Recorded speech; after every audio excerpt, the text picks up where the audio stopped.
जे मराठी भाषेसाठी लढत होते, शिवसेना मनसे किंवा हे म्हणतात मराठी भाषा बोला, मराठी भाषा बोला, इथं गाव खेड्यातून लोक आले, तिथं मराठी लोक आले, तर ते उपाशी पोटी झोपतात. तुमची नगरपालिकेच्या समोर ते अक्षरशः नागडे उघडे झोपतात. त्यांना बाथरूमची सोय नाही, आंघोळीची सोय नाही, रस्त्यावर आंघोळ्या करतात.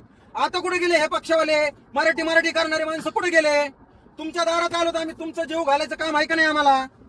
तुम्ही नुसतंच म्हणायचं मराठी भाषा बोला, मराठी भाषा बोला, मराठी भाषेचा अभिमान वाटू द्या, मराठी माणसाचा अभिमान वाटू द्या ना तुम्हाला. आझाद मैदानावर आम्ही उपाशीपोटी झोपायला लागलो.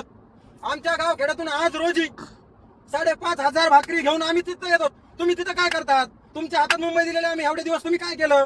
मराठी माणसाला जर जीव घालीत नसले तुम्ही, तर तुमचा तिथं असून उपयोग काय? तुमच्याकडे असून सत्ता काय उपयोग आहे?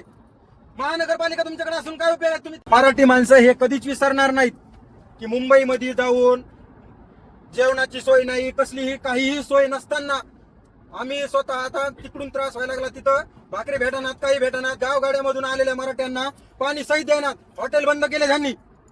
तर आज रोजी आम्ही गावाकडे जाऊन 5,500 भाकरी घेऊन, भाकरी, चटणी, पाणीचे बॉक्स घेऊन मुंबईला चालत. आणि हे आयुष्यभर आम्ही विसरणार नाहीत, कारण की आमची गैरसोय तिथं करायला लागले. ते आरक्षण घेऊनच येणार आहेत, पण ह्यांना वाटतं ह्यांना सोडो की पळो असं करून सोडावं म्हणजे हे इथून जाणार आहेत. पण आम्ही कधीही तिथून मुंबईतून वापस आरक्षण घेतल्याशिवाय येणार नाहीत.